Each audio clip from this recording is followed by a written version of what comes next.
"It looks like your missing father," said the controller, seeing the pilot step out of a lost plane. The man who stepped out of the cockpit had been declared legally dead 17 years ago. Air traffic controller Diana Wells couldn't believe what she was seeing through her binoculars that foggy November morning. The unidentified aircraft had appeared on radar just minutes earlier, flying without transponder signals, without radio contact, and somehow managing to land despite the airport being closed due to dangerous weather conditions. What happened next would haunt the aviation community for decades. Before we go deeper, make sure to subscribe now. This channel exposes aviation mysteries and forbidden reports the industry tries to hide. Turn on notifications so you don't miss the next investigation into the shadows where flight safety boards refuse to look. Robert Keller had been controlling air traffic for 23 years when the incident occurred. He'd seen everything from near misses to emergency landings, but nothing had prepared him for what would happen during his final shift at Oak Ridge Regional Airport. "I was training Diana that morning," Keller later testified in a closed hearing. "The visibility was terrible, less than a quarter mile. We had diverted all incoming flights and grounded all departures." Diana, who'd been with the FAA for just under 4 years, was learning Oak Ridge's specific protocols for low visibility conditions. The small regional airport was notorious for its tricky approaches, nestled as it was between two mountain ranges with unpredictable wind patterns and frequent fog banks that rolled in without warning. That particular morning, the fog was so thick that the runway lights barely penetrated the dense gray soup that had settled over the airfield. "At first, I thought it was an equipment malfunction," Robert explained, his voice steady but his hands visibly trembling during the recorded testimony. "The radar showed nothing. Then suddenly there was a contact, appearing at roughly 3,000 feet directly above our primary runway." Diana's version of events, recorded separately to avoid cross-contamination of witness accounts, corroborated Robert's initial assessment. "We ran diagnostics immediately, thinking it was a radar ghost or system error. But the return was solid, consistent. Something was there that hadn't been there 8 seconds earlier. The object was moving at just 73 knots, unusually slow for any conventional aircraft, and descending steadily toward runway 27. Robert immediately initiated emergency protocols, activating the runway's landing lights despite the airport's closed status and attempting radio contact on all available frequencies. "November 739er Alpha Whiskey, you are approaching a closed airfield. Please identify yourself and state your intentions."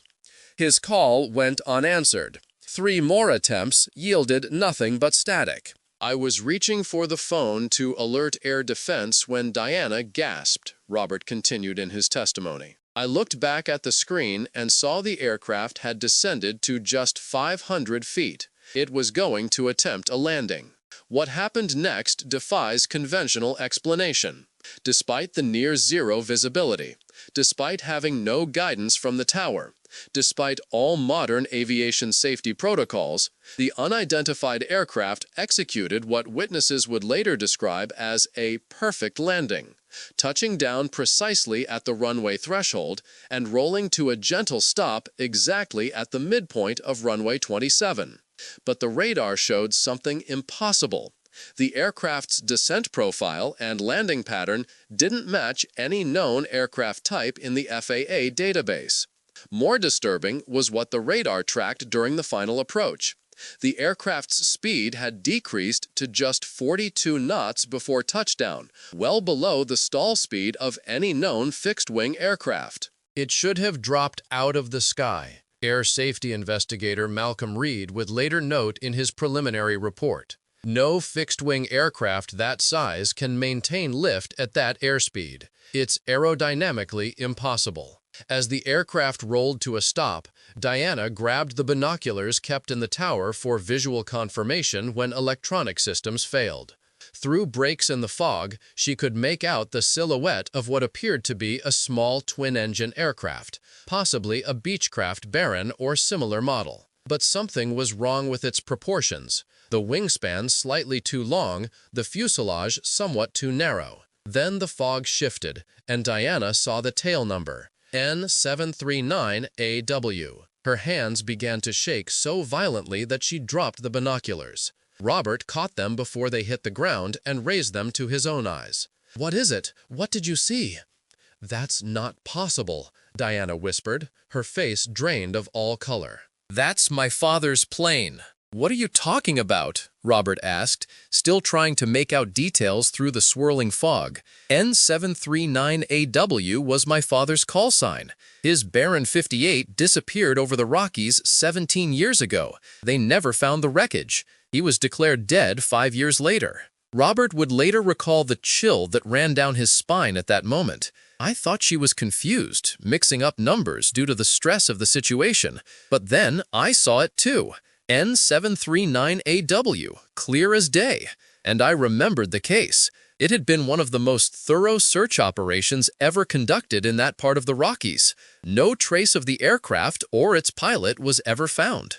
Airport security was dispatched to the runway immediately, but the fog had thickened again, temporarily obscuring the aircraft. Radio calls still went unanswered. The airport's ground radar showed the aircraft sitting motionless on the runway, but the signal seemed to fluctuate, as if the plane was phasing in and out of physical existence. 23 minutes passed before a break in the fog allowed the security team to approach the aircraft. What they found would be subject to fierce debate, conflicting testimony, and eventually a federal gag order that remains in effect to this day. The aircraft was indeed a Beechcraft Baron 58, but unlike any variant ever manufactured. The airframe appeared both weathered and impossibly pristine. The paint simultaneously faded and factory fresh in a way that Security Officer James Holden would later describe as like looking at two photographs superimposed over each other. More disturbing were the serial numbers on various components, which security photographed as part of standard procedure. When later cross-referenced with manufacturer databases, over 60% of the parts were registered as never manufactured or with production dates listed as pending future fabrication. But it was what happened next that transformed this incident from an aviation anomaly to something that defies rational explanation. As security approached the cockpit, the door opened slowly. The officers raised their flashlights, temporarily blinded by the reflection off the aircraft's unusually reflective surface. And then a figure emerged from the cockpit. Male subject, approximately 60 to 65 years of age, read the official security report. Silver hair, medium build, wearing what appeared to be a vintage leather flight jacket and standard pilot uniform, though of an outdated style not commonly seen since the early 1990s. The man stood at the top of the entry stairs, blinking in apparent confusion at the flashlights trained on him. When asked to identify himself, he reportedly smiled and said simply, "William Wells.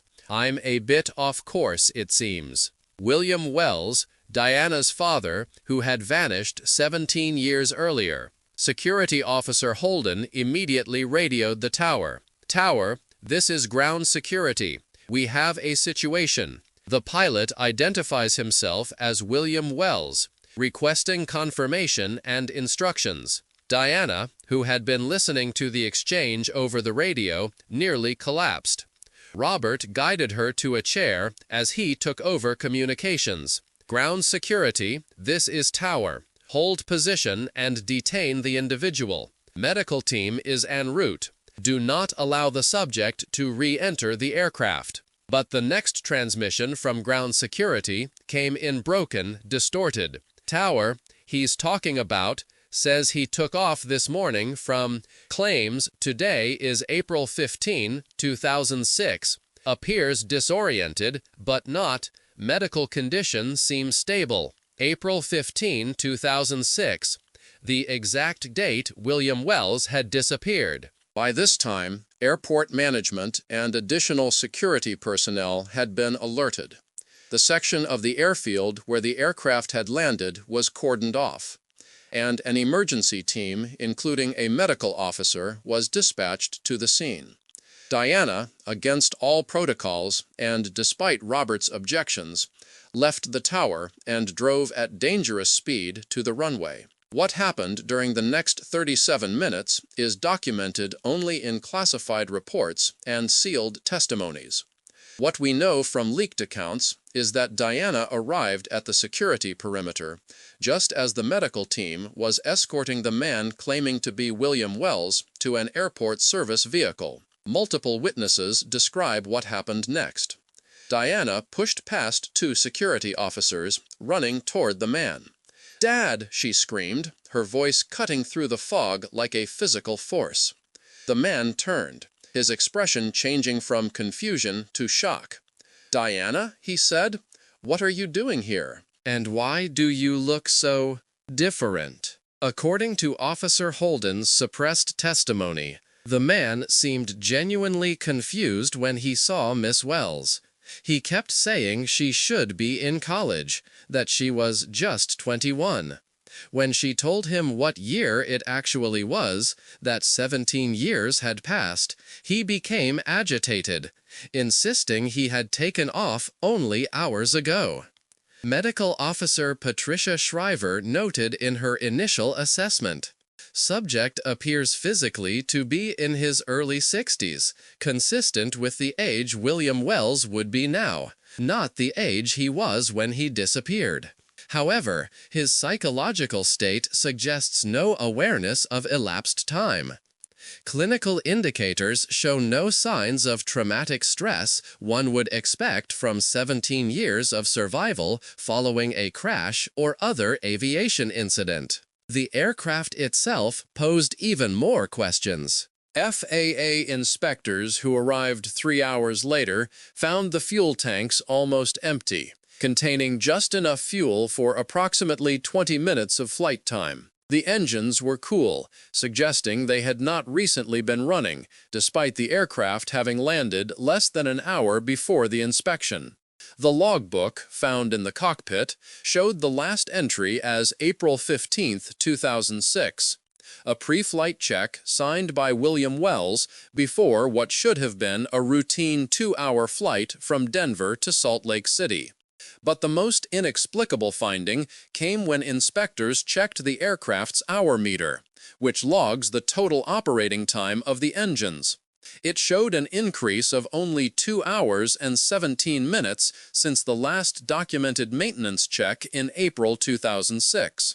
2 hours and 17 minutes, not 17 years. As one FAA investigator reportedly whispered to a colleague, "Either this meter is broken, or this plane has been somewhere where time doesn't pass the same way it does here." The man claiming to be William Wells was taken to a secured medical facility for evaluation. Diana was allowed to accompany him after signing extensive non-disclosure agreements. The aircraft was moved to a hangar under 24-hour guard, where a team of specialists from both the FAA and undisclosed federal agencies began what would become a 3-month examination. Their findings have never been officially released, but sources within the investigation have revealed disturbing inconsistencies. The aircraft's avionics, its electronic systems, showed signs of both advanced age and quantum-level anomalies that one scientist described as temporal discoherence. Materials testing found that certain components of the aircraft had an atomic structure that appeared to be partially phase-shifted, as if existing simultaneously in more than one state of matter.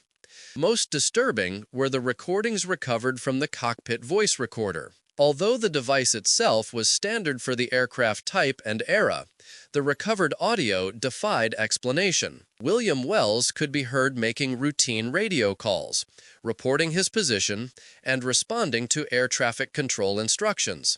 But the responding controllers' voices couldn't be matched to any known air traffic facility. The frequencies referenced in the recordings didn't correspond to any assigned aviation channels, either current or historical. In one chilling segment, Wells can be heard saying, "Baron N739AW requesting vectors through this weather, visibility dropping to 0. A controller responds with coordinates that, when plotted, don't correspond to any location on Earth, followed by the eerily prescient warning, N739AW, be advised, meteorological anomalies in your area may cause temporal displacement. Recommend immediate course correction." Wells' response, "Say again? Temporal what?" is followed by static, then a series of sounds acoustic analysts have been unable to identify,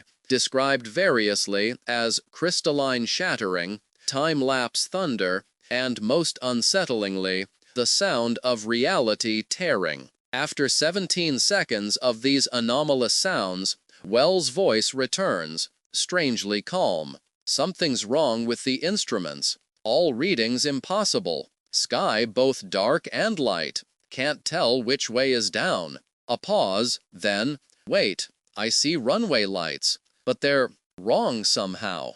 Going to attempt landing. The recording ends there. The next 3 minutes of what should have been recorded data consisted of what technicians described only as non-random static patterns suggesting organized information of unknown type. Attempts to analyze this section crashed 3 different supercomputers and reportedly caused unexplained equipment failures in the laboratory where the analysis was conducted. As for William Wells himself, medical reports leaked by a nurse at the facility where he was held described a man physically consistent with someone who had aged naturally over 17 years, but with no evidence of having experienced that time. His memories stopped entirely on April 15, 2006. He had no explanation for where he had been or how he had survived. Blood tests showed normal human markers, though with several unexplained anomalies in his cellular structure that one hematologist likened to theoretical effects of relativistic time dilation on human tissue. Most significantly, his DNA matched historical samples on record for William Wells, confirming his identity beyond reasonable doubt. He was, impossibly, exactly who he claimed to be. 73 days after the incident, both William Wells and the aircraft disappeared again. According to a maintenance worker who violated his security clearance to speak anonymously to aviation researchers, the hangar alarms activated at 3:17 a.m. Security responded within 90 seconds to find the hangar empty, its massive doors still securely locked from the inside, with no evidence of how an entire aircraft could have been removed from a sealed building under constant surveillance. William Wells vanished from his room at the medical facility at precisely the same time, based on security logs. Camera footage showed nothing unusual until 3:16 a.m., when the image began to distort. At 3:17, the distortion cleared to reveal an empty bed. The door remained closed throughout, its electronic lock showing no activity. Diana Wells resigned from her position with the FAA 2 weeks later. Her current whereabouts are unknown, though unconfirmed reports suggest she may be working with a private research organization studying aviation anomalies. Robert Keller, the veteran air traffic controller who witnessed the initial landing, died of an apparent heart attack 6 months after the incident. His personal journal, discovered by his daughter after his death, contained a disturbing entry dated 1 day before his passing. "It's happened twice more. Same aircraft, different airports. No one believes me, but I've seen the reports." Oak Ridge wasn't the first time N739AW returned, and it won't be the last. The thing that came back with Wells is spreading. The FAA has officially classified the Oak Ridge incident as equipment malfunction leading to misidentification of aircraft and personnel. All records relating to the event have been sealed under national security provisions that won't expire until 2076. But the story doesn't end there. In the 17 years since the Oak Ridge incident, 8 similar events have been reported at small airports across North America, though none have been officially acknowledged. In each case, aircraft that had disappeared years or decades earlier reportedly returned, their pilots showing no awareness of the elapsed time, their aircraft exhibiting the same impossible characteristics: minimal fuel consumption, discrepancies in materials composition, and anomalous radar signatures. In 6 of these cases, the aircraft and pilots vanished again within hours or days of their return. In the 2 cases where the aircraft remained, the pilots died within weeks of their reappearance, both from a previously unknown form of rapid-onset dementia that neurologists described as consistent with massive temporal lobe trauma. Examination of these aircraft revealed further impossibilities. Components manufactured by companies that have never existed. Alloys with molecular structures that metallurgists claim cannot be produced using known physics. And in one case, a logbook containing entries for flights that occurred after the aircraft's second disappearance. Flights to destinations described with coordinates that don't exist on any current map. Aviation safety expert Dr. Eliza Montgomery, who has spent 14 years investigating these incidents despite institutional resistance, has developed a theory she calls pocket dimension incursion. According to Dr. Montgomery, certain meteorological conditions combined with specific electromagnetic fields may create temporary ruptures in space-time, effectively allowing aircraft to slip into parallel dimensions or temporal bubbles where time passes differently, if at all. What's most concerning, Dr. Montgomery explained in a presentation to a fringe aviation safety conference that received no mainstream attention, is that these events appear to be increasing in frequency. The first documented case was in 1978. The next occurred in 1992, then 2006, then 2023. Now we're seeing multiple incidents per year. Something is weakening the barriers between our reality and somewhere else.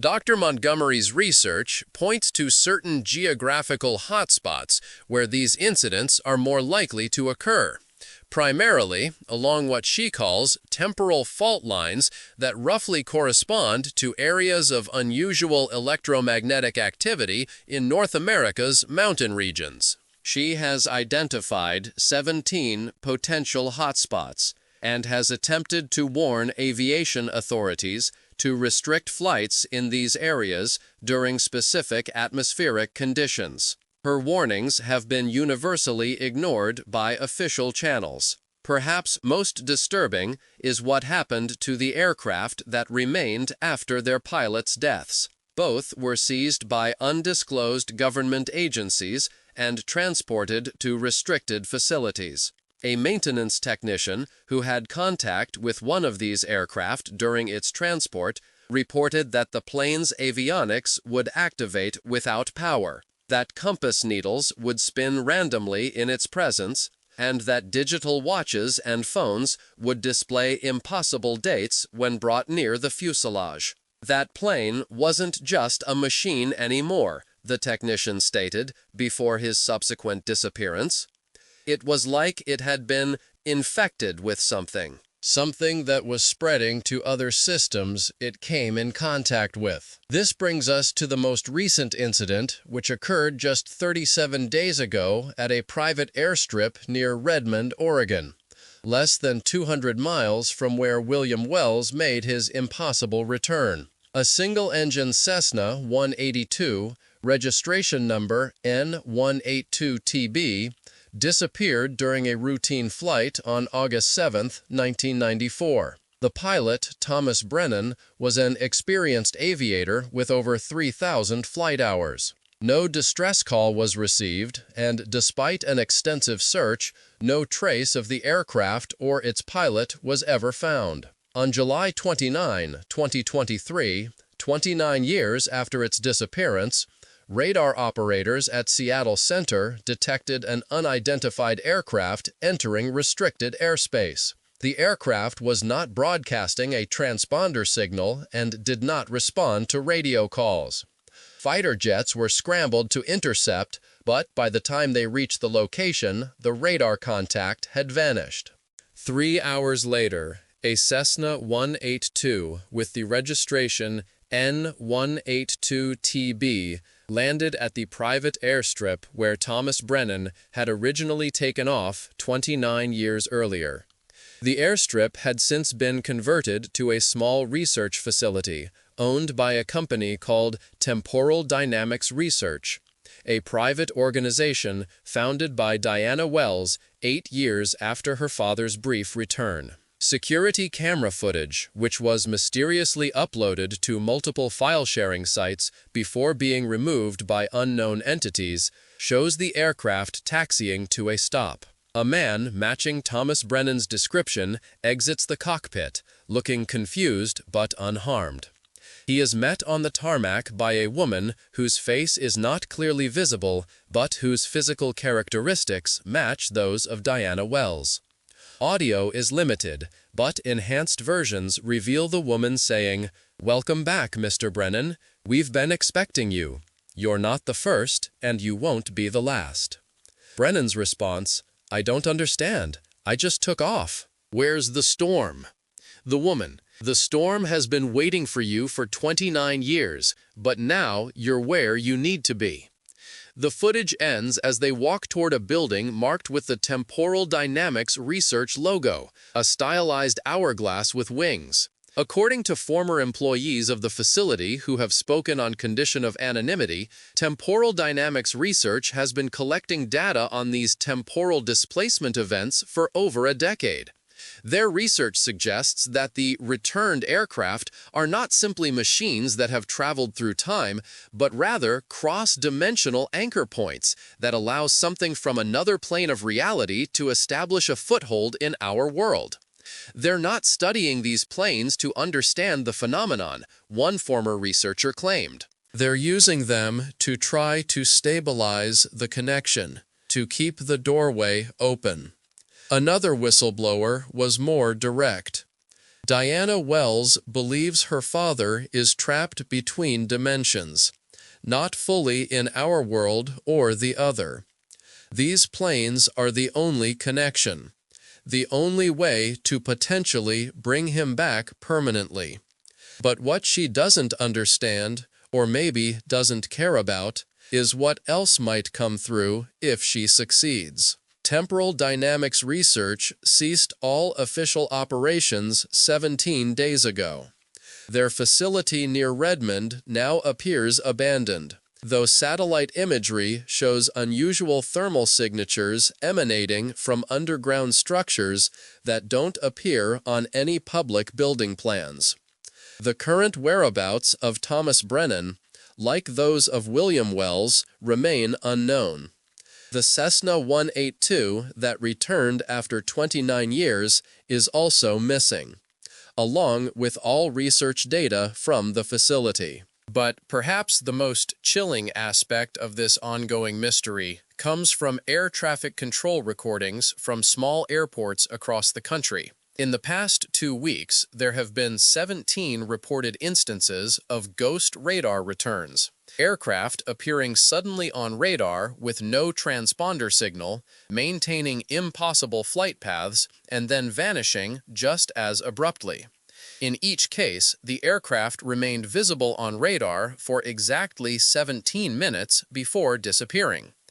And in each case, air traffic controllers reported hearing a faint voice breaking through on multiple frequencies during these events. A voice that acoustic analysis has confirmed is identical to that of William Wells from the cockpit recordings of N739AW. The message, repeated in each instance with slight variations: the boundary is thinning. More are coming through. They look like us, but they're not. Check the eyes. Always check the eyes. Aviation authorities continue to attribute these incidents to equipment malfunctions, atmospheric interference, or operator error. Commercial flights continue to operate through the identified hotspots without restrictions or warnings to pilots about potential temporal anomalies. And somewhere, perhaps in our dimension or perhaps in another, William Wells may still be flying his Baron 58, searching for a way home or bringing something else back with him. What would you do if you were an air traffic controller and an aircraft that had disappeared decades ago suddenly appeared on your radar? Would you follow protocol and treat it as an ordinary emergency? Or would you immediately alert higher authorities about a potential dimensional incursion? Do you believe these incidents are merely a series of coincidences and misidentifications, or evidence of something far more disturbing happening in our skies? Something that aviation authorities don't want the public to know about? Share your thoughts in the comments and subscribe for more investigations into aviation mysteries that the mainstream media refuses to cover. The truth is out there, hiding in plain sight, waiting for someone brave enough to acknowledge it.